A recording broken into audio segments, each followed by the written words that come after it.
point is, Mehdi Hasan is on a panel talking about fucking racism from the Trump Nazi rally, okay? And look at how the conversation falls apart so quickly. If you don't want to be called Nazis, stop doing. You're called an anti-Semite. You've called an anti-Semite more than anyone else's table. Yeah. And people would sit there and no, by me, I never called you an anti-Semite. Okay. I mean, I'm not sitting here saying I'm a supporter of the Palestinians, so I'm used to it. Yeah, I hope your beeper doesn't go off. I'm a supporter of the Palestinians, so I'm used to it. Well, I hope your beeper doesn't go off. Now, that is probably one of the most commonplace fucking things I've heard since Israel did its terror attack on Lebanese soil that many people celebrated, like, openly. Okay? So many motherfuckers celebrated that shit. And it was very frustrating. It was very, very, very frustrating. Okay? But look at this. Look at why this is considered permissible. Wow. You should not. No, did you just say I should be killed? No, I did not say that. No, I did not say that. Hold on. Did your guest just say I should be killed on live TV? I said I hope you don't. Let me just stop. You said you hope my beeper doesn't go off. Because you said I'm a big supporter of the Palestinians. Hamas? Guys, let me stop. Palestinians. Are you? Am I what? No, of course I'm not. Palestinians I apologize. Are you a racist, violent person inciting violence against Ryan, That's disgusting. That is completely. No, I apologize. Good job, CNN. Let's have first block say the Muslim guy should be blown up. I apologize. On TV. Don't say then I apologize. You literally. I thought he said Hamas. I apologize. You didn't think I said Hamas. No, I said I supported Palestinian rights. Yes, I did. Why? Because when you hear What's funny Palestinian, is Rudy Giuliani said this yesterday, so you're a great guest to be here to defend Rudy Giuliani. I wasn't going to entertain nonsense today, and so at this point, this is what we're in now. This is America in 2024. Here's what I will say. Forget the racism. That's right. It's I should die. I didn't say that. You should said, die. what does beeper mean? Don't give me your fake ignorance. I did not say you should die. Why did you say with my beeper go off? What did you mean? What did you mean by the beeper?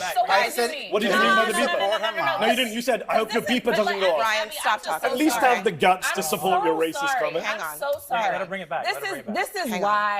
This is why yesterday's rally was disgusting. Don't call us Nazis, but I'm going to threaten the brown guy as a terrorist and kill him. Because I didn't ever say Donald Trump was Hitler. But do you know who stood on a stage yesterday and said, I want to come to the Nazi rally? I don't have to make up words and call you something. You're saying it for yourself. And what you just said Kamala right Harris here, is a pimp apologize.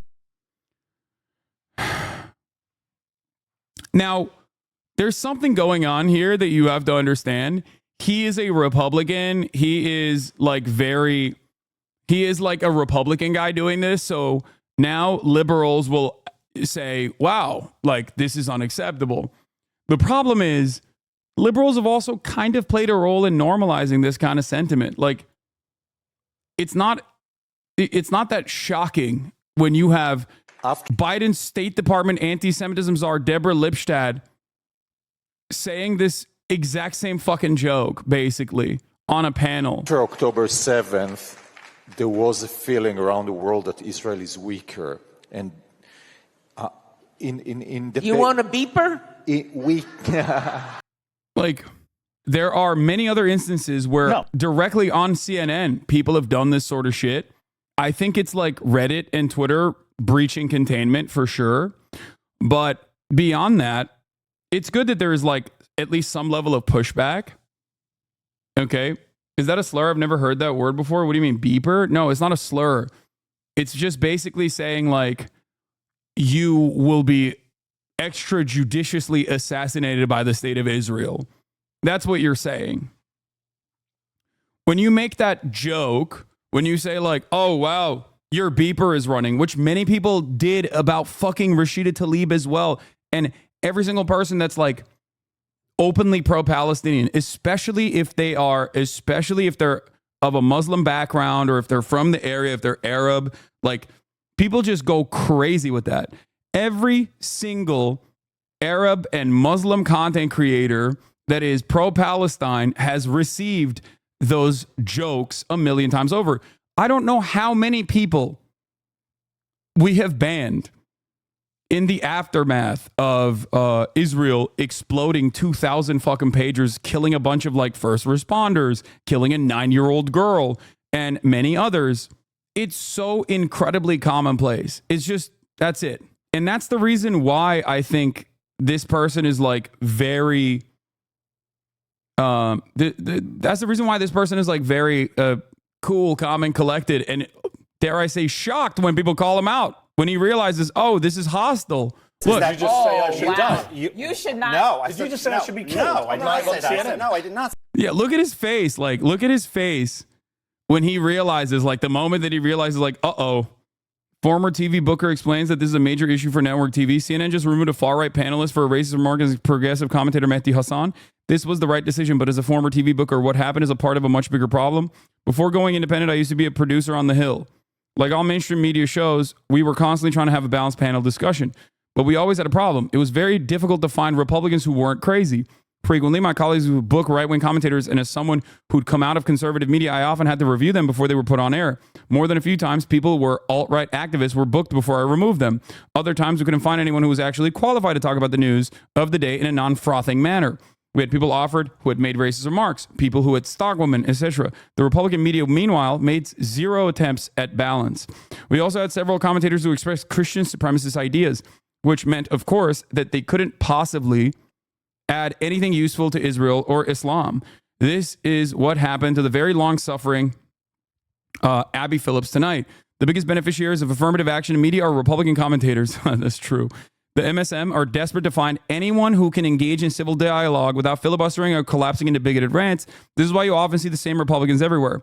Republican elites have a huge quality problem on their side, but they don't care to do anything about it. That's because they realize that engaging in informational hygiene would shrink their very unstable coalition.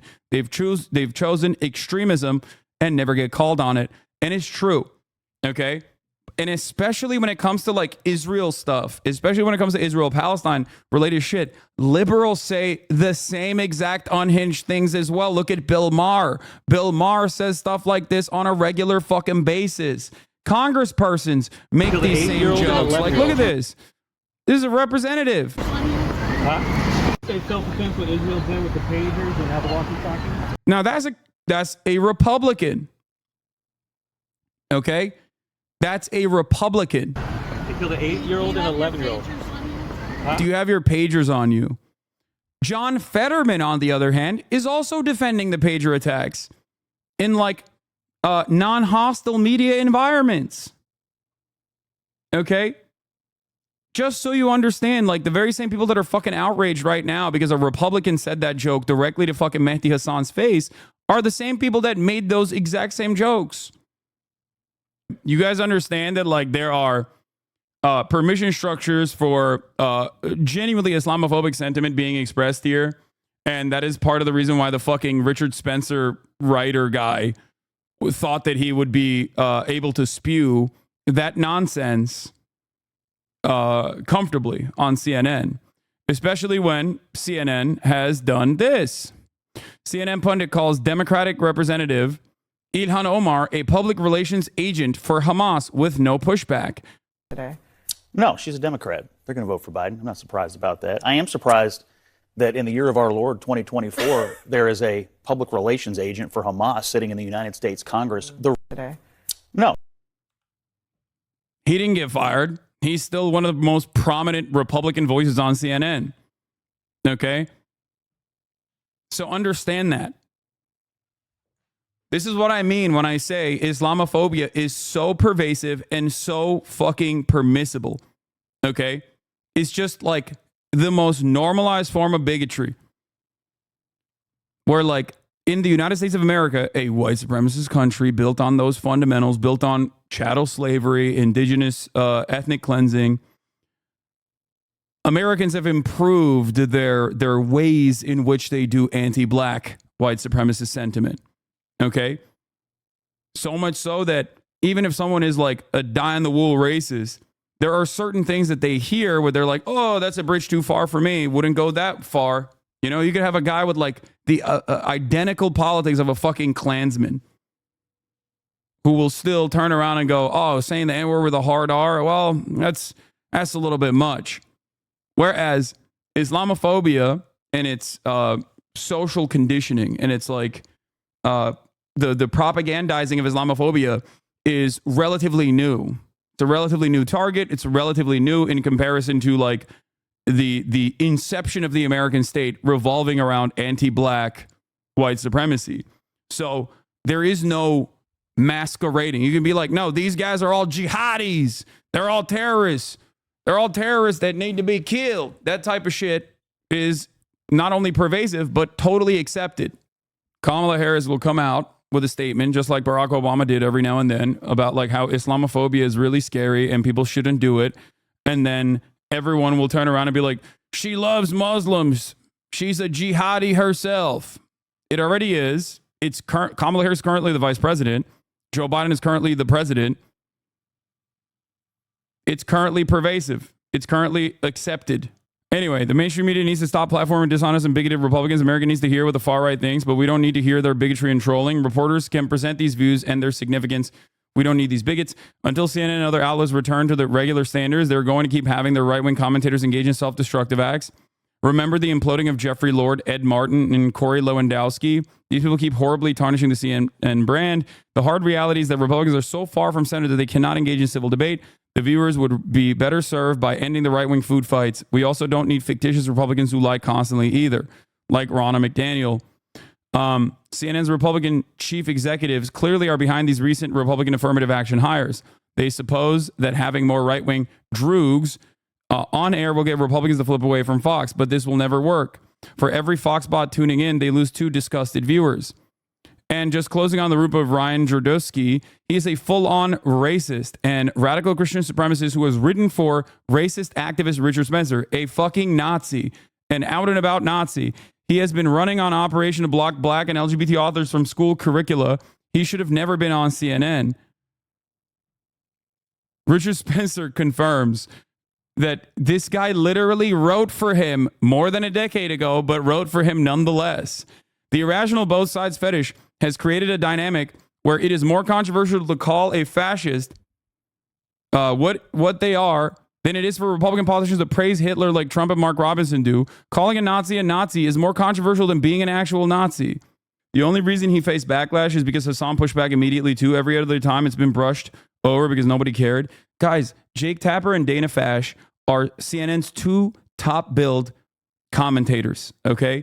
They literally engaged in a similar fucking conquest coming from the same exact Islamophobic place against Rashida Tlaib. Like, the views of some of the top billed commentators do not reflect the views of the entire institution. I'm not saying that every single person has those exact same opinions, but understand why people like this think it is perfectly normal to say shit like this on CNN.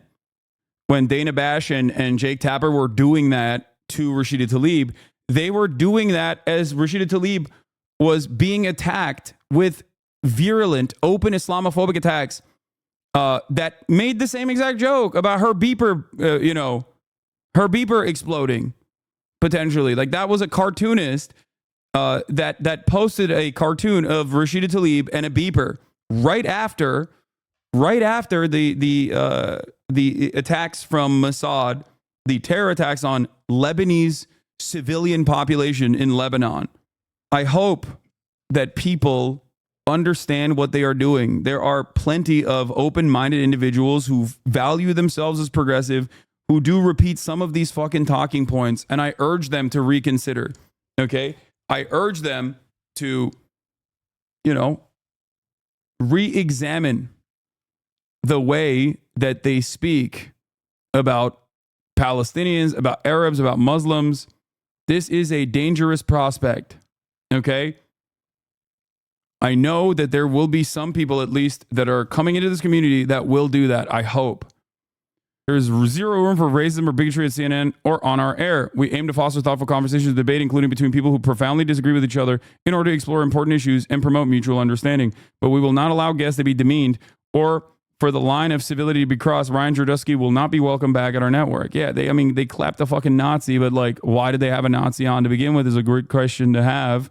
If left unexamined, this kind of sentiment will continue to grow.